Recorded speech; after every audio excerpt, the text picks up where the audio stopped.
Hey YouTube, Dawson Rider here with my review of S.H Figuarts Majin Buu from Dragon Ball Z. So, I'm actually really excited for this because Buu is one of my favorite villains. I would love to get Figuarts for most of his forms, but I think this is the most fun one, and he's actually quite a significant sized figure, which I'll be able to do a size comparison in a second, but let me zoom out a little bit now, and you can maybe tell just from that, but actually, you know what, let's not wait. Let me show you a size comparison right now. So I got Super Saiyan Blue Vegeta right here, standard Figuarts. So it's not quite twice his size, but yeah, it's significantly bigger than most Figuarts. He can't even handle it.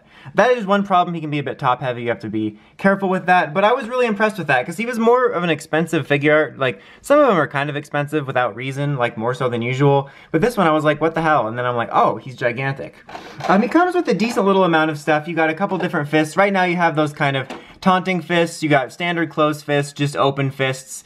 You got a couple alternate heads. You just kind of have standard Buu, which is on him when you get him. Obviously the tongue one, which I had out. And then like evil has lost his temper, mischievous Buu right there. It's as simple as just switching the head out, which is nice. But yeah, so it's not like it, oh yeah, how could I forget almost the most important part, you probably saw it, but he comes with chocolate, which, you know, is essential for Buu. And I like when they include little things like that that are part of the character's personality. So yeah, I really like it. Not a whole lot, but a good amount to, you know, make it worth it to do some different things. Yeah, so it's definitely a bigger figure. It has a weird, it does have a little bit of a heft to it, but also feels a bit hollow from in here, but still is an impressive figure to have. I think they did a really good job on the colors, like the pink pops really well. The little like creases here and the clothes, they always do a good job on that, making it feel realistic. I think they do a good job of matching the colors to what it looks like on screen or on the page. I think they did a really good job at that. I'm very pleased with that and the details on his face there and stuff like that, so I'm really happy with that.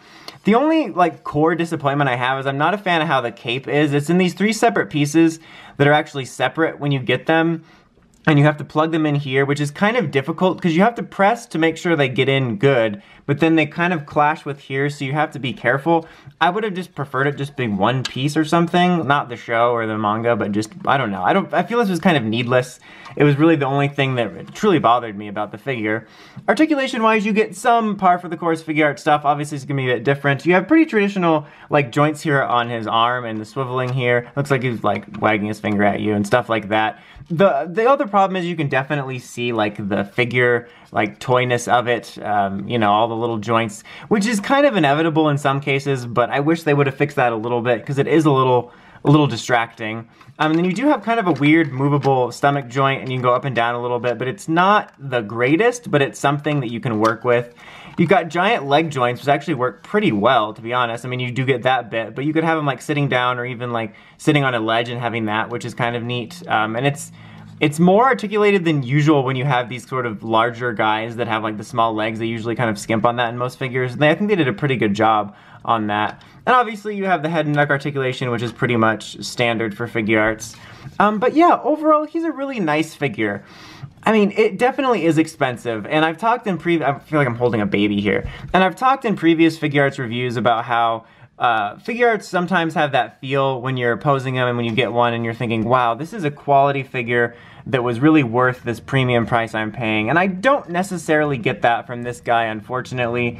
He does feel a little bit flimsy in some aspects, but I'm still just really happy with him. He's certainly not perfect by any means. Like I said, I'm kind of bothered by this bit here and the cape piece and stuff like that. But I think just the sheer fact that they went for this large size is really cool, and I like the accessories he comes with, and I think they did a really good job on the paint likeness. So I can say if you're a Majin Buu fan, I would search for a deal, and I can recommend checking it out. Unless you're super, super impatient and want to get him right now, unless you're a Dragon Ball super impatient, that was too much, I'm sorry, then I would just wait, see if you can find a deal or something, but I think that it's worth at least giving a glance because it's a really cool, impressive sized Majin Buu figure. Anyway, that's about it. Until next time, if you like, comment, subscribe, and of course, don't forget to climb the steps and ring that bell so you get the notifications for all my videos. Until next time, Dawson Rider, signing out.